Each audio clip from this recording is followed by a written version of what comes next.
Hello guys and welcome to the channel. I have owned a rental property for the past year and a bit, so I'm going to share with you so far what I have learned and the experience so far. As some of you know, I have talked about my property for some time. It's that I didn't build it for rental, it was for me to live in. And so I put in everything in that house. That is just the context for what I'm going to talk about today. The first lesson that I learned is I just need to not sweat the small losses. This is a lesson that I never thought I would have to do that, because that house, when I built it and when I finally made peace with renting it out, I just knew that I wanted so much out of it. I wanted a lot of returns. I just felt like it was worth 6,000 bula of rental per month. But then the location doesn't allow for that. The location's average rental is 1.5. So at first I rented it out for 1.8 and I still felt that was peanuts. I was not happy with it at all. My heart was just broken. I just wondered if it's even worth it, honestly. So many times I just wanted to sell it while it was still new, because I felt that I would get more returns that way. So I rented it out for 1.8 because I felt like that was the most people were willing to pay for that location. And so it went. For a couple of months, I had 2 different tenants in that period last year, and they paid the 1.8. And then this year, I got a new tenant. And before I got this new tenant, I had stayed for like 3 months without a tenant. I think 2 or 3 different people came showing interest between November and January, and none of them came back. They would come and view the house, like the house, of course. I mean, that thing is a beauty. So I don't know if maybe the price, chased them away, or they just felt the location, because like the road leading to the house is so bumpy, and so it kind of, chases people away also. So after waiting for like 3 months, I was sort of desperate, because when a house is not occupied, it tends to wear off quickly. So I remember people around me were just like, just consider reducing the rental price just so that you can have somebody inside the house, because it's better that way. And so I thought about it, and then finally somebody came to view the house. I think this was in February, and they liked the house, and then they said they were willing to only go up to 1.5. And this is because the lady said she's a student. Her workplace took her to school, is sponsoring her school, and so she's literally not getting a full salary, something, so she can't accommodate a very high rental. And the other thing that she said was that she's planning to stay for 2 years. And so I thought about it.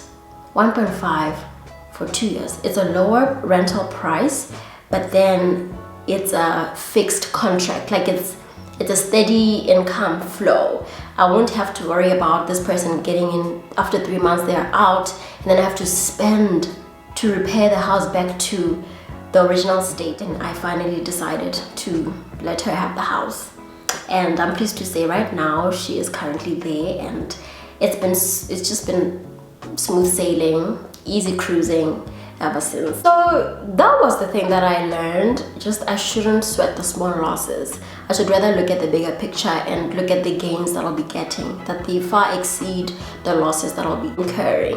One other update is that I have enrolled in some property management education with Go Smart Value. This is what is it? Is it a company that offers education? They do valuations, they do consultations and all of those things.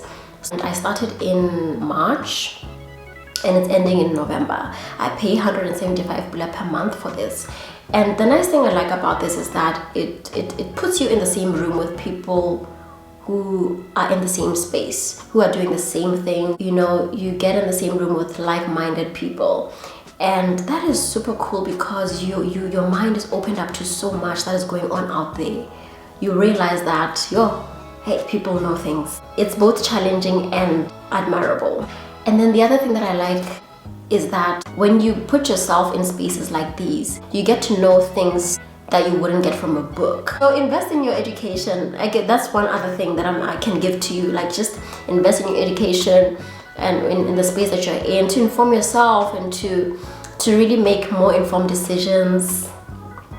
And you just become a very interesting person, Khade. You know what I mean? Like, next time if I'm in the same room, Libo Mang Mang, I can just be like, yeah, you know, I know about, you know, Masa, like, you know, Masa, you know, I know the owners, yes, it's so and so, and yeah, you know, the margins, the profit margin. You know, some things are only learned when in practice rather than theory. For example, the house that I built, right? Because it's in a location that is not joined to the sewer line, therefore it means that you have to build a septic tank or a conservation tank. Conservancy tank. What's recommended now is the conservancy tank, which is contained. So what would happen now is whenever it gets filled up, it has to be suctioned out by the sewer truck. Emptying a conservancy tank costs about 650 to 700 bula per load. And just to give you a bit of context, if you're a family of 4, you may need to empty that thing 4 times in a month. So that's like 2.8 a month. Up to date, I have not had to empty that tank because it's not yet filled up. I was expecting that by now I would have to empty it, but even up to now, I haven't asked my tenants, like, it's not full yet. So what I'm trying to say is, you can only know some things after taking action. If I had never built this house and never had the experience of the conservancy tank and everything, I would have never really known how it works and the rate at which it fills up. Because again, in as much as you would know the size of the tank, and you also maybe make predictions as to how long it will take before it fills up, you can't really know for sure, you know? You're only going to know once you get your hands dirty. There are things that can only be known once you have taken action. Before that, it's only head knowledge, which can be misleading sometimes. So just to run through the things, the pointers that I've made about my journey so far is that I have learned to not sweat the small losses. I have gone on and invested in my education because I feel it's that important. I have, you know, realized that some things I can only know when I have taken action. All of this is to say that whatever it is that you do, whether it's business, whether it's just life in general, I feel like these are things that we can apply not just to property, but just to our lives as well. Thank you so much for watching. I will see you in the next episode. Bye.